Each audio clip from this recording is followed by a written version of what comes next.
Okay, the recording has begun. Okay, this week, maybe it's appropriate for all the political debates going on both in America and here in Israel, and probably in England. I'm just less familiar with the situation there. It's about keeping your word. Which which for politicians is like an unusual phenomenon when they keep their word. So I called it "One's Word is Sacred," and we're going to talk about the idea of things that come out of your mouth, perhaps having a certain amount of kedusha. So we're going to see both sort of a Kabbalistic approach at the end, and then a sort of a rational approach at the end. But the idea overall is how important it is to think carefully about what it is that comes out of your mouth. I mean, we talk about it all the time in terms of like Lashon Hara, but here we're talking about it in terms of the beginning of our Parsha, which the second verse in this week's Torah reading is Ish ki yidu neder la Hashem. If a person, now my translation says householder. I'll explain in a minute why that's the explanation, the translation there. Best translation, I think, if a person, right? But the translation, which is JPS, says if a householder makes a vow to Hashem, he shava or takes an oath. What's the difference between an oath and a vow, between a shvua and a neder? We're going to talk about in just a few minutes. Okay. Isor al nasho, to prohibit something to himself. Al yichal devaro, he should not break this pledge. Kechol hayotze mipiv yaseh, and that's a very important phrase for everybody to know. Kechol hayotze mipiv yaseh, one must carry out all that crosses one's lips. That you should be so careful, and this has nothing to do with neder, promises, oaths per se. In general, if you say something, your word is your bond. Everybody should go out of their way to make sure that they really do everything that they say that they're going to do. Why it says householder is based upon the larger context, which I didn't put onto the sheet. Maybe I should turn off the recording for this, because the continuation of this situation about oaths is that the husband / householder has the power to annul the vows of the wife / mistress of the house. Now that was based upon an ancient idea that, generally speaking, the oaths made by the wife affected the financial well-being of the husband, who until the modern era was the person who was the breadwinner, what was the person who had the financial responsibility for the family. This whole concept today, first of all, it's problematic, how to use it so much, but it really doesn't have the same concept and force that once upon a time was logical, because again, until the modern times, definitely in ancient times as well as the Middle Ages, antiquity into and up to modern times, women generally didn't have independent financial resources. So it was considered the power of the husband to control the commitments that might be made by the wife, because they could affect the finances of the family. Okay, but that's why it says householder here, because going on, it's help to explain why the husband could control the oaths made by the wife. Control in the sense of he had the right to annul them. Okay, but really we're ignoring that section. we're not concerned with that. It really doesn't apply to us so much. But there is this very important idea of making sure that whether you make it as a vow or you just make it as a commitment, that people should, if it crosses your lips, you should do it. We should make sure that we fulfill all of our verbal commitments. Okay, Rashi makes a comment. It comes from the Midrash. It's a very famous approach. He's concerned with lo yechalel davaro. I was emphasizing the concept of whatever passes your lips you should do. Rashi was going on the previous phrase, which is lo yachel davaro, which we translated as an oath of imposing an obligation upon himself. He shall not break this pledge. Rashi says this expression for breaking the pledge, the root comes from chilul, lechalel. He shall not make his own word to bear a secular character, profane. We should use our mouths for holy things. And if you don't fulfill, if you break your word, you have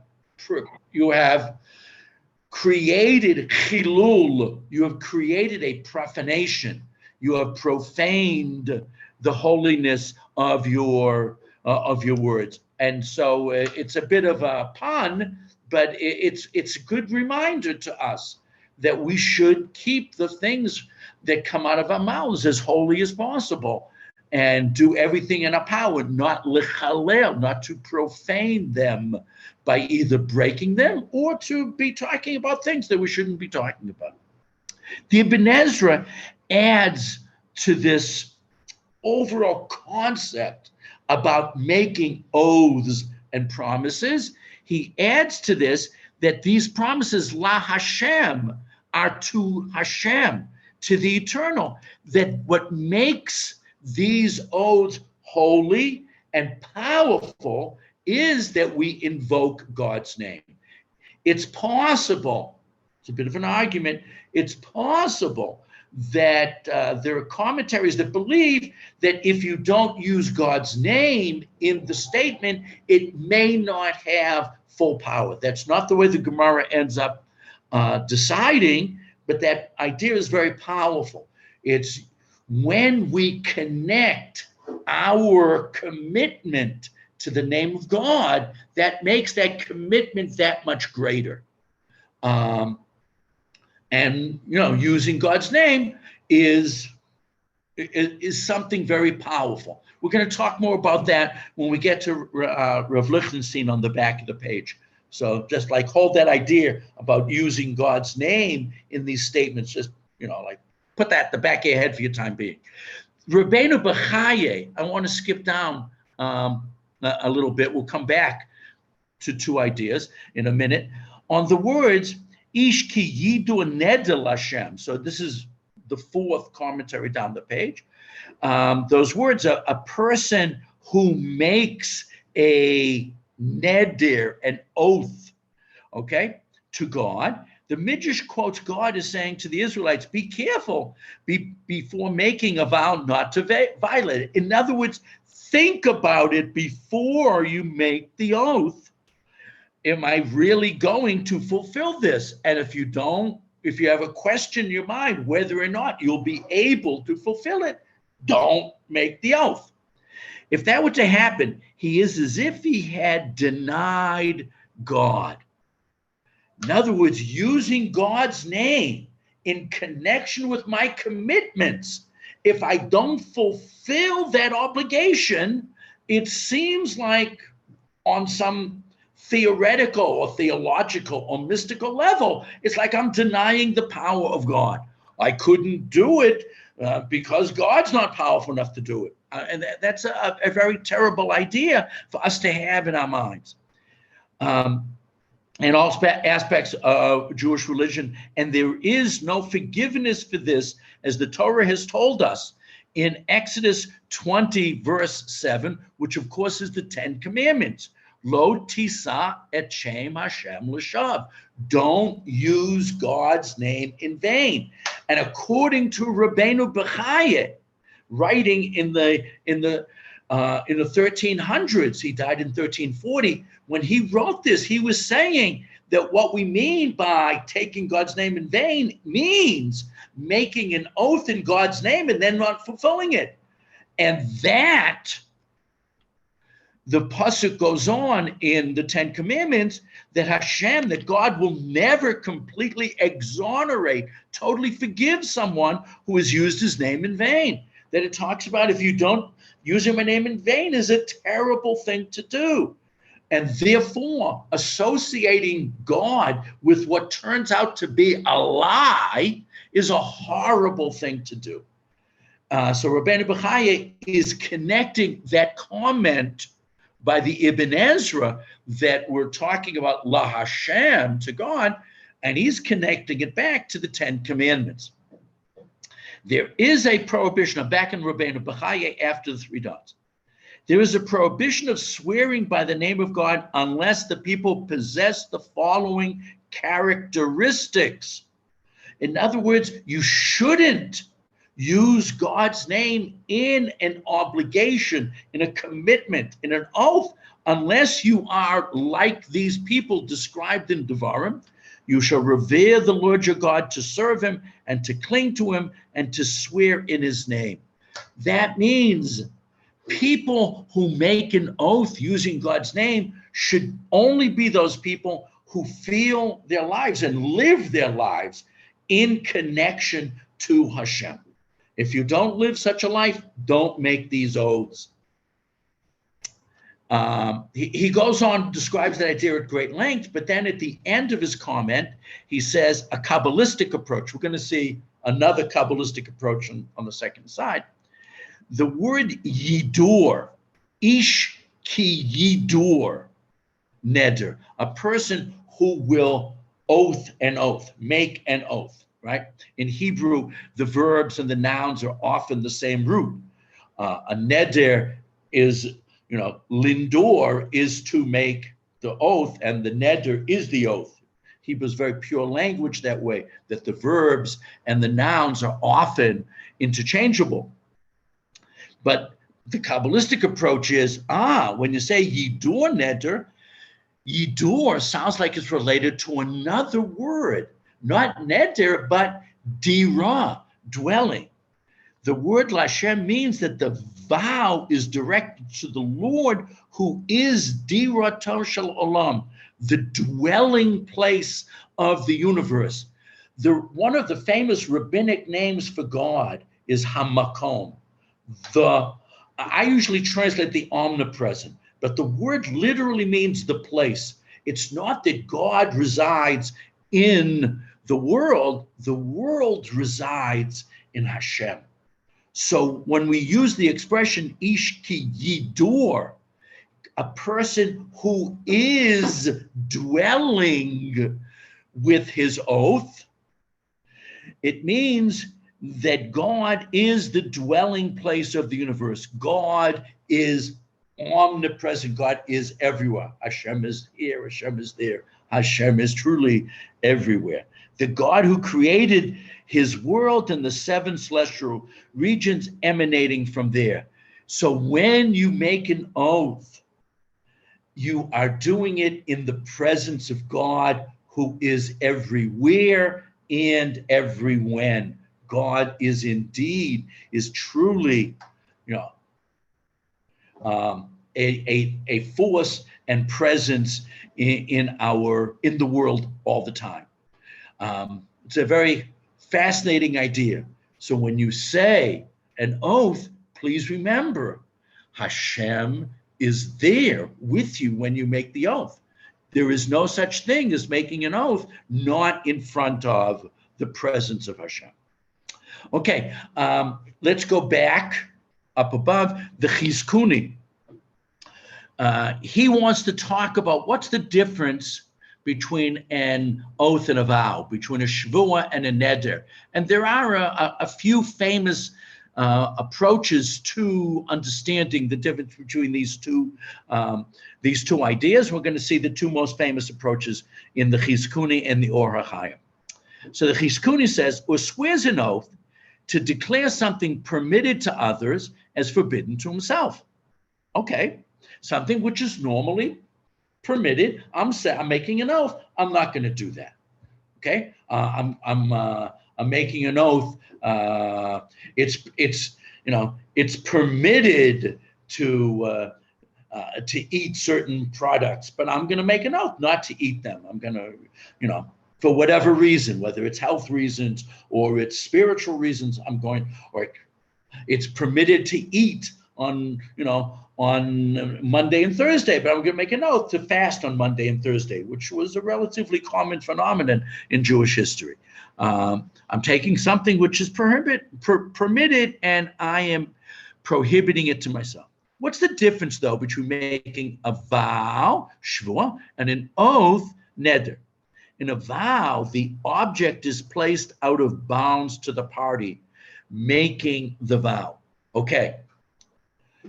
Here is in this case a shvuah that I'm going to not use this pen. The pen is prohibited to me, so the prohibition is on the pen.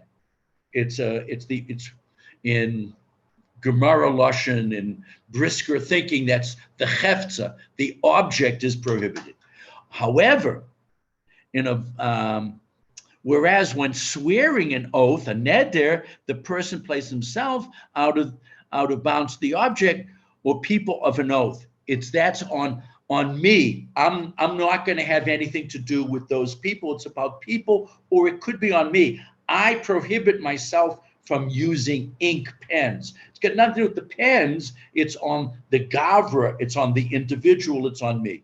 So shvuot are on the objects and the dharma are on the person. Okay, one approach to understanding the difference between these two terms. However, the Or HaChaim gives another idea, which is a little bit more spiritual, as opposed to Chizkuni, which is more technical. I believe we must look for the key to the way the Torah worded this legislation by remembering that there are two categories of vows, shvuot, and oaths, nidarim. One category is related to a person's soul, neshama, religious behavior. So one category of oaths, shvuot, tend to be on religious, spiritual issues, as opposed to the other category of vows pertaining to the goof or physical things and involves physical matters. Here too, there are two divisions. One may vow to do certain things, or one may undertake an oath not to do certain things. So he ends up making two different distinctions. Let me explain the first one first. According to the first one, a shvuah is when I'm making an oath concerning religious matters. Okay, I'm making an oath to say Tehillim every Tuesday from 1 to 2 p.m. Okay, so that is a shvuah because it deals with the neshama. Another one, I make an oath. I'm not going to buy produce at that store. That's physical stuff. That's business things, perhaps. So that's the difference. One is more spiritual, the other is more physical. Then at the end, the Or HaChaim gives one more interpretation. So we're ending up with three interpretations for the difference in neder and a shvuah. And in the last one, he says, here too, there are two differences. One may vow to do certain things. Some people say a shvuah is a promise to do something positive, while a neder is an oath not to do something negative. So we've got three different interpretations for what's the difference between a shvuah and an oath. Okay, the three are, the shvuah is on the object, or it's spiritual, or it's positive, and a neder is on the object, or it's physical, or it is negative, not to do something. Okay, The truth is we're not sure, and that's why we see that different rabbinic authorities have different interpretations for what's the difference. But clearly, there are two different categories. One's called oaths, shvua, the other's called vows, neder. Okay. The Noam Elimelech. Now, the Noam Elimelech was a student of the Maggid of Mezrich, one of the first of the in the third generation of Hasidic masters in the 1700s. It's Elimelech of Luzhinsk. So he makes a different comment. Or swears an oath, meaning shvua, oath, comes from the expression seven. The root shin bet ayin is the number seven, and it's the root of the word shvuah. Nishba is the same root, shin bet ayin, and the oath is connected to the word seven. Why? A person needs to work through 7 levels. In your life, I'm supposed to go through 7 levels. Just as 6 days you will do labor, and the 7th it is Shabbat. Now, so I'm supposed to be growing through different levels till I reach that level where I don't work on Shabbat. This is a hint that one needs to fix 6 corners. I'm going to explain, at least according to Rav Steinsaltz, what this means in a second. And after that, that one comes to the 7th level, which is the holiness of Shabbat. Okay, and this is swears an oath, meaning the 7 levels, each and every one of them made of another 7, which gives 49, which is like the days of the Sphira, 7 days of 7 weeks, so 7 times 7, 49, and then you've reached the 50th level, which is the height of spiritual attainment. Okay. Rav Steinsaltz said that the number 7, and there are many ways of explaining this, but Rav Steinsaltz said, based on this idea of what he calls the 7 angles, he says, view yourself as if you're in a box. Okay? The box has 4 sides, a top and a bottom. So I'm surrounded not by 6 angles as much as by 6 sides, and I'm in the middle. And that's where the concept of 7 comes from. It means to totally be contained within itself, so that I have delineated my world. And that is the 7. Top, bottom, front, back, right and left, and me in the middle. That's where the number 7 comes from. And therefore, it means that my oath, like the number 7, is about containing me. I am making an oath that controls, prevents me from doing something, or makes me do something. But again, it is an oath which is somehow affixing to me certain obligations or prohibiting me from doing certain things. So the number 7 sort of like is a picture of that concept. Okay. Okay, now I have 2 very long comments. It's going to take me a while to work through. They're both from Yeshivat Har Etzion. Rav Hatton is a teacher there today, and the second quote we'll get to in a few minutes is from the former Rosh Yeshiva, Rabbi Aaron Lichtenstein, who has now passed away approximately 10 years. And Rav Hatton is sort of going to look at it spiritually, a little bit mystically, and Rabbi Aaron is going to look at it, although there's a little bit of mysticism in it, a little bit of spirituality, he's going to really look at it much more rationally. But we'll do Rav Hatton first. Okay, Rav Hatton is concerned with why all of a sudden we start talking about oaths. Where did this come from? The book of Bamidbar, which we finished this week, the book of Bamidbar has, unlike any of the other books in Chumash, has a mixture of narrative stories and halachot. So you'll have a whole list of mitzvot, and then you'll have some story about traveling in the desert or something happening with Korach or whatever. Then you have some more halacha. Then you'll have another story. In Bereshis, you have all stories. In Shemot, the first half is all narrative, and then the second half is all mitzvot. Then we have Vayikra, which is basically all mitzvot. But Bamidbar goes back and forth between narrative material and halachic mitzvah material. So Rav Hatton, based on this concept of mitzvot are somehow related to the stories around them, is going to explain to us why this mitzvah of oaths appears here. Okay. The effect of the lengthy whole of the material from Parshat Chukat. When he says Parshat Chukat, he means from the middle of Chukat with the death of Miriam and when the Jews start to move again in the desert, not the first chapter, which is all about the laws of Tumah and Tara, ritual purity. Until the opening of our own Parshat Matot was to trace the contours of the end of the wandering. Now, as it describes what the Jews were doing in that last year, after the 40th year, after 38 years staying in basically one place, they're on the move again. So again, during the 40 years in the desert, basically the Jews moved for the first year or 11 months, and then they stayed put, maybe totally, or maybe it moved around a little bit, but basically they were stationary for the middle 38 years, and then they move again in the last year to get ready to come into Eretz Yisrael, and of course fight a couple of wars in the Transjordan, Aver Hayadeh, today, what's the country of Jordan and Syria.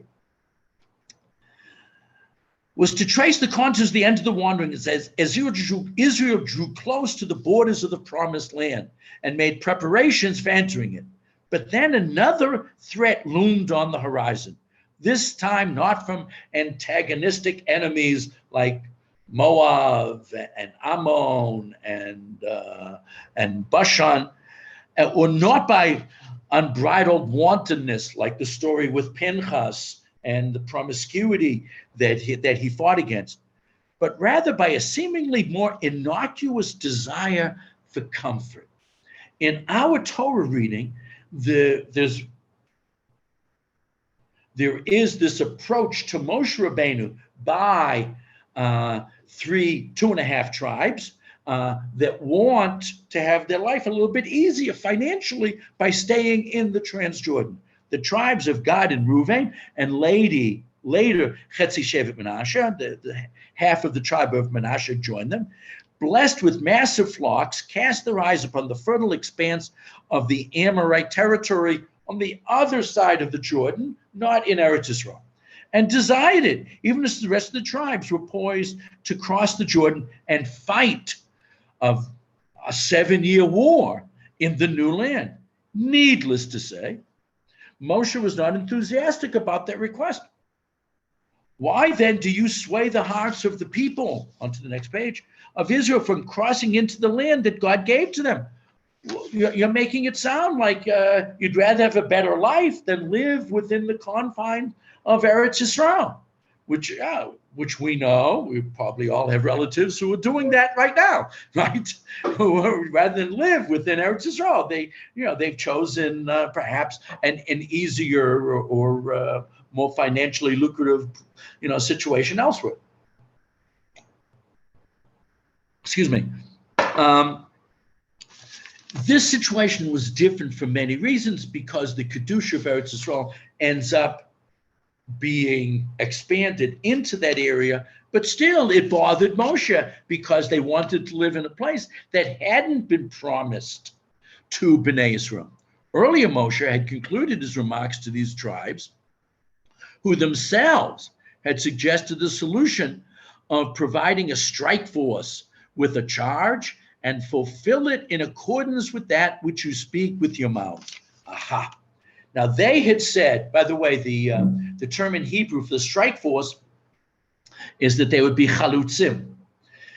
We think in Eretz Yisrael, or modern Medinat Israel, of chalutzim as pioneers, But the original meaning of the term, chalutzim, means like, a strike force or a commando force who is the first of the forces to encounter the enemy or the bad guys. That's what the word chalutzim meant initially, those who break through and attack the bad guys. In our sense, the chalutzim in the 1800s and early 1900s were pioneers who broke through into new settlements, but it was more of a communal term and less of a military term. But okay.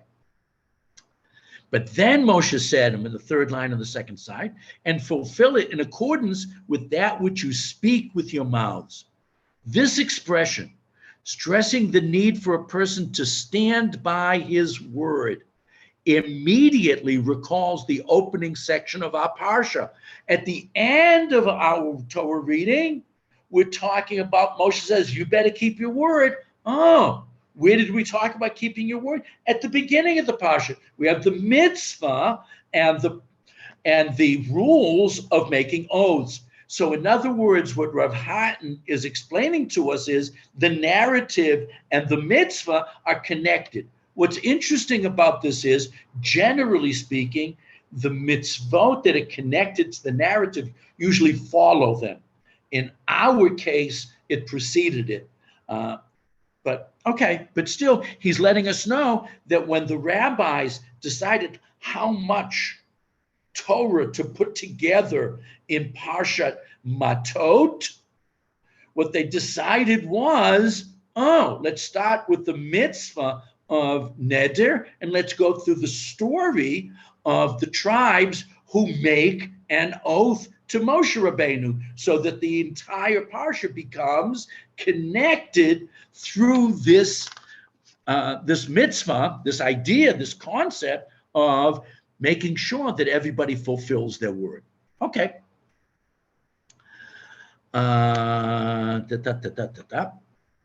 He shall not profane his pledge, but he shall fulfill it in accordance with all that he spoke with his mouth. Thus, Moshe's charge to Gad and Reuven provides the perfect counterpoint. I'm not sure I would have said counterpoint. I would have said really conclusion, fulfillment to the Parsha's opening section. This was his word, not mine. I perhaps would have expressed it slightly differently. But in other words, it really makes sense that we put these two together. And again, the emphasis is you've got to do everything you said in accordance with all that one spoke with one's mouth. With the Parsha's conclusion, the need for such an opening salvo, okay? Salvo is more military term rather than a narrative term, but okay, suddenly became perfectly clear. As the people of Israel stood poised to enter the promised land, there was a special need for just such legislation. A vow to God must be fulfilled even if it is onerous, and release from vows is no simple matter. Well, think about Kol Nidre. As we're very concerned, or before Rosh Hashanah, most people say Hatarat Nedarim. We're very concerned that Jews should keep their word, and if for some reason we can't around Rosh Hashanah and Yom Kippur time, when we are worried about our spiritual health, we talk at great length about, whoa, if I didn't fulfill my word, please God forgive me, help me. Okay. A vow to God must be fulfilled even if it is onerous, difficult, and release from vows is no simple matter. But a vow is not undertaken cavalierly and without good cause. That it's not just this, it's also that something mystical is taking place when you make a vow, especially by using God's name. The Kedusha Levi, Rabbi Levi Yitzchak of Berditcher makes this point very powerfully, that when you say something, you are creating a mystical reality. And one has to therefore be so very careful when you make an oath. I just want to go back to one point that that Rav Hatton made. He said, before going into Eretz Yisrael, it's a big deal that people should keep their word. We waited to make this a mitzvah all the way to the last minute before the Jews enter Eretz Yisrael. We know that the Avot, especially Yaakov Avinu, but all of the Avot, made oaths, made promises. Yaakov made a number of them. God, if you bring me back to Eretz Yisrael, and then we have the servant of Abraham, God, if you help me find a wife for Yitzchak. People are making oaths and vows. If this happens, I promise to do the other thing.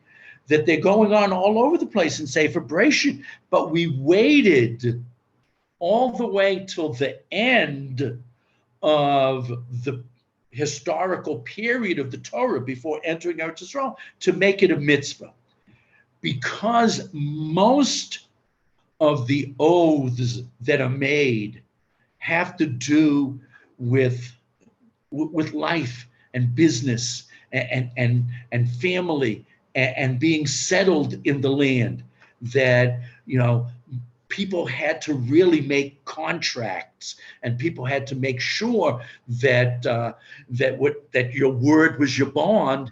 That became really necessary, not so much in the desert, where people were living, on miraculous water and miraculous man, but it became a real deal when they come into Eretz Yisrael and they have to really do business with each other.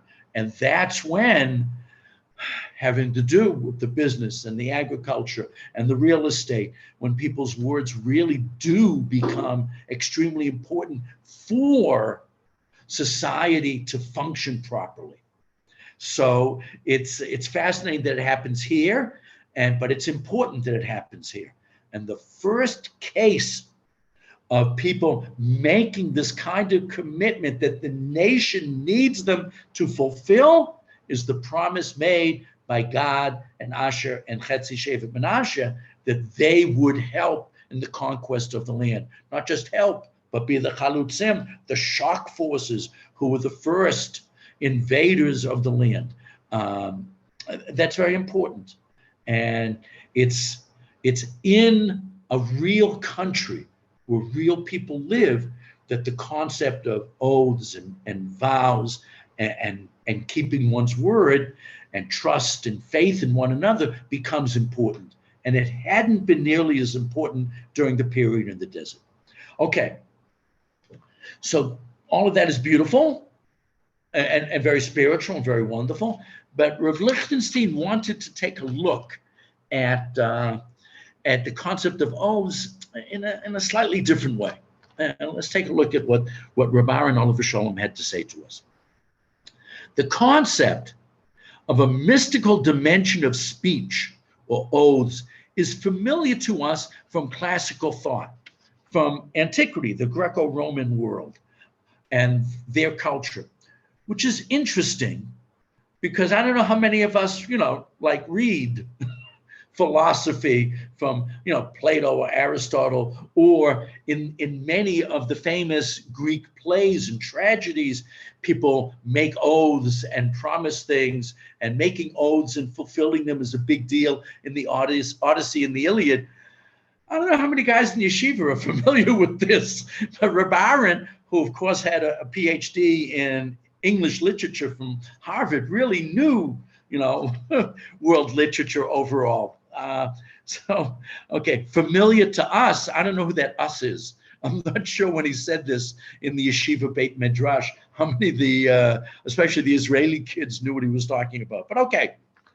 However, as our world continues to undergo a process of secularization, this we are aware of. We live in an age where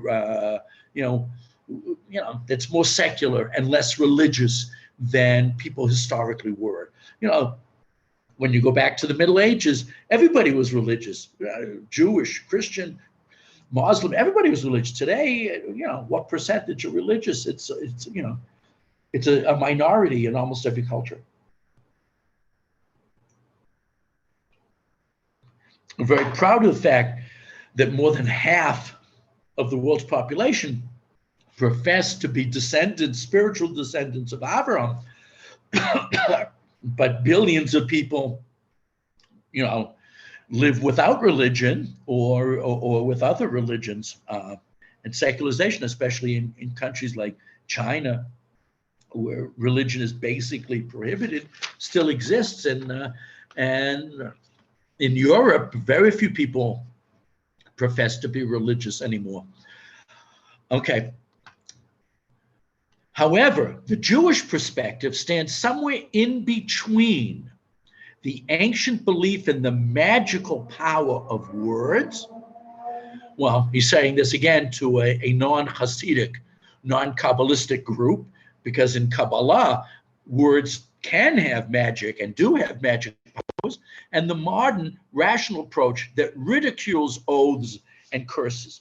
So Judaism, he claims, or rational Judaism, has sort of a middle position between everything you say has some magical power, and between the modern world that says, words are just words and there's very little power to them, which is a foolish position because we've all been hurt by the power of words. Words are very powerful, even if we don't want to give it a mystical or Kabbalistic or spiritual undertone. Words are powerful. And so to say, to ridicule the power of words and curses is foolish. Halacha recognizes a metaphysical, supernatural power to speech. We do. We really do believe that words are powerful and can be holy and can be profane, but on condition that it originates from a rational source. In other words, the power is real, but it comes from one's brain, from one's gray matter, from one's ability to think it through. Very much a Lithuanian approach, but I like it. This attitude expresses itself in the halacha of ha'adam bishvu'ah. A person exists within his oath. You are what you promise. You are what you say. This rule establishes that words expelled from the mouth without any serious thought or intent behind them do not assume the status of a shvuah. This is a controversial and problematic position, but there is truth to it, that an oath should have the force of you having thought it through very, very carefully. And that's where it should derive its power, from that deep commitment on the part of the speaker. Commenting on the verse, you must revere Hashem your God, and only, I'm going to add, by his name shall you swear. In other words, we make oaths and we create verbal realities by invoking God's name. On this, Rashi says, you must revere Hashem your God, worship him, and hold fast to him. Only after you attain all of these qualities of clinging, of feeling attached and connected to God, then you have the right to swear in the name of God. To do this cavalierly and without any serious relationship to Hashem is ludicrous, and perhaps doesn't carry very much halachic weight, and may be an easier oath to nullify.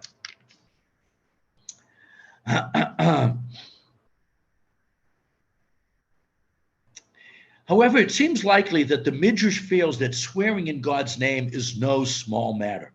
Not everyone has the right to play with the divine name. And I want to refer you back, of course, to Rabbi Bechaye, who said, playing with God's name gets you involved in the fourth commandment, for which God does not readily forgive you. So, it's playing with spiritual fire, for sure. Um, there are people today who view ahava, love, affection, as the dominant quality in divine service, which is a beautiful idea, and thus let the 7 names of God roll freely off their tongue. Clearly, this midrash maintains that excessive use of God's name expresses disrespect. Here, Reb Aaron is taking a very what I consider a very harsh position. Ashkenazim are much more machmir, are much more stringent in their use of God's name. For example, when something good happens to, Ashkenazim, we tend to say, Baruch Hashem, which is wonderful and fine. On the other hand, Sfardim tend to say, Toda La'el, and they say God's name.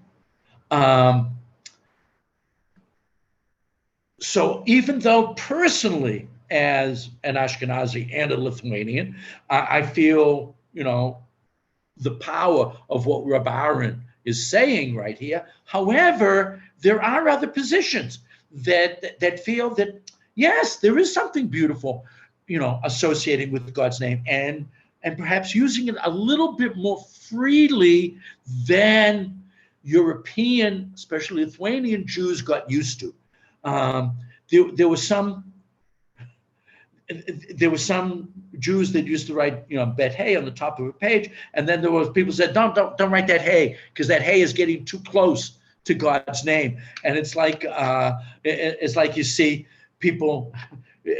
There are like pamphlets that go out that say Hashem, and they hyphenate within Hashem because they don't even want to write Hashem. So sometimes we Europeans, we Ashkenazim, get a little ridiculous in how far we want to be machmir about the use of God's name.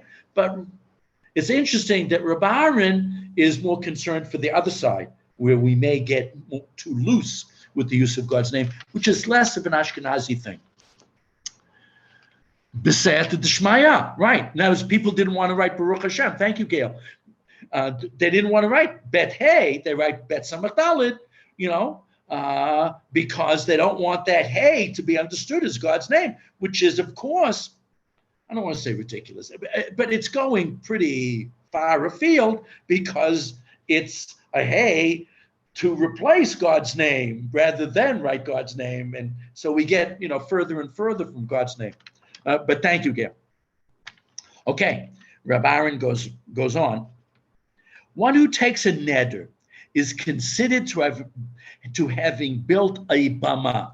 Now, this is a famous midrash. It's quoted as well in the Gemara. A bama were those prohibited. Bama literally means a high place, like the bima in the Beit Knesset. A high place were prohibited altars. When the Jews first came into Eretz Yisrael, Jews were making, altars in their backyard. I mean, it was like having a barbecue pit. You could, have a cookout, and X percentage of the meat you would make as a korban to Hashem. And that was okay until there became 14 years. It's an argument exactly when, but at some point, once there was a national cultic site, initially in Shiloh and later in Yerushalayim, then it was prohibited to make these bamot. So a bama became a bad thing, even though initially they were a positive thing. Okay? So making an oath is like building one of these prohibited altars called a bama. One who fulfills a neder who fulfills his oath, is considered as having offered a sacrifice on that bama. So you took your sin and you compounded it by actually doing something called shchut achutz. You've taken and made a sacrifice outside the precincts of where sacrifices were permitted.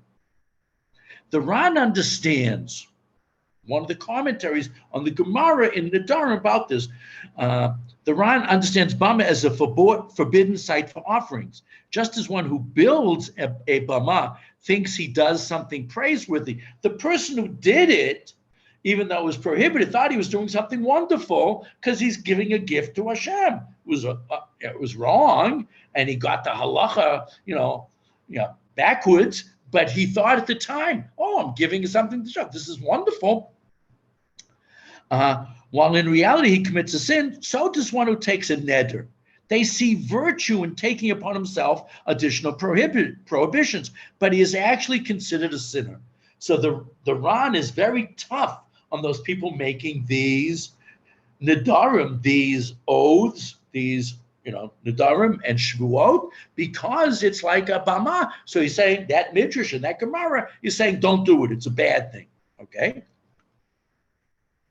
The Shita Mikubetzet, however, another commentary on Masechet Nedarim, explains that just as the construction of the bama involves no prohibition, as halacha forbids only the sacrifices upon it. So he's saying, "Oh, it's okay to build an altar in my backyard. I just can't make sacrifices on it, but it's okay to have it there and remind me that once we used to do it, and theoretically I'd like to." It's like some sort of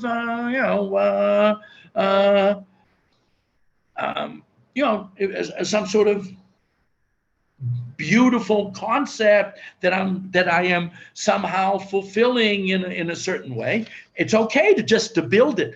It's only a prohibition when halacha forbids only the sacrifices upon it. So does the individual taking it and not violate any prohibition unless he fails to fulfill it. So in other words, he disagrees with the Ran. He says, no, make all the oaths you want as long as you fulfill them, because it's only like sacrificing on a prohibited altar if you don't keep it. So if you keep it, it's good. If you don't keep it, then it gets bad, but it's still dangerous. So we see, even amongst the authorities on the Gemara, it's not everyone agrees. However, the Gemara, clearly implies the fulfillment of the vow is still negative. The Gemara seems to say, better just do it, don't make the oath. The theological status of neder is most delicate. Nice way of saying it's controversial. Should we? Shouldn't we? Okay. So motivation takes on critical importance. To what extent does one take upon himself new obligations in order to enhance his avodat Hashem, or does this perhaps symbolize a rebellion against the Torah and God? Now, if I'm making up something new, is there something beautiful about it? Or is the saying, Torah wasn't enough for me, I had to add more? Should we look at it positively, or should we say, who do you think you are? 613 mitzvot weren't enough for you. You had to add another one. We see how, even amongst the commentaries, there are opinions this way and that.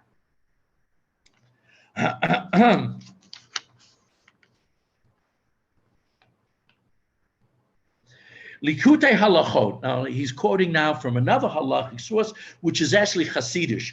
Likutei halachot, the collection of laws, were written by Reb Natan, the secretary of Rabbi Nachman. Rabbi Nachman did very little writing. He would say things, and it was his student and secretary, Rabbi Natan, who wrote it down. So Likutei halachot emphasizes the greatness of nedarim in that it enables one to turn anything into Torah. Ooh, I'm going to make an oath to have fish at all my meals on Shabbat. Ooh, so now this has become like a new mitzvah, and I make the fish into like a Torah mitzvah object. Isn't that beautiful? According to the more mystical, like Rabbi Nachman and the Hasidim, yeah, that is beautiful.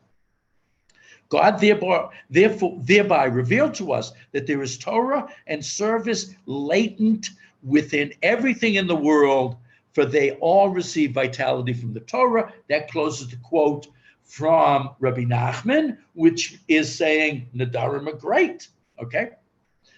Through the institution of oaths, the Torah allows the individual to express his values and wishes. However, one must remember that he and the master of the world do not share equal standing. This is back to Reb Lichtenstein. Be very careful about this. If you decide that you're making note to have fish at every meal on Shabbat, okay, and that fish now becomes like a Torah ideal, don't think that it's a mitzvah. Don't put on the same category, as learning Torah or eating kosher or keeping Shabbos. Don't do that, is what Rabbi Aaron's saying. It may be a nice idea, but keep perspective. There's 613 real mitzvot, and then there are those nice ideas that you personally want to add, but don't put them on the same. Don't put them on the same scale. Nedarim are a remarkable tool that the Almighty provided for us. When we use them inappropriately in an attempt to equate ourselves with the giver of the Torah, with the intent of rebellion. Not always is it with the intent of rebellion, but it's a problem just to put it on the same level of Torah, but it could be of a rebellious nature. Then the neder becomes disgraceful. But when they are used properly with sincere intentions, then the neder is proper and praiseworthy and really wonderful. And we have to, I think, more than anything else, take the words of Rabbi Aaron very, very seriously. We have to be so careful with the things that come out of our mouth. And since we have to be so careful with the things that come out of our mouths, anyways, be even one step more careful if we associate those words with God. Think twice before you say anything, maybe 10 times. But if you think 10 times before you say anything, because we don't want to hurt feelings, we don't want to talk lashon hara, we want to be very careful. If you think a couple of times before you say anything, multiply that by a factor of maybe 10 before you take your words and turn them into an oath. Yes, an oath can be beautiful and often is. In yeshiva, guys made oaths to learn a certain amount of Torah during the year, and everybody thought it was very beautiful, especially when they fulfilled it. When they didn't, we were making Hataras Nedarim at the end of the year for these guys. It can be very beautiful, but like everything else that comes out of our lips, please use this power of the spoken word very, very carefully.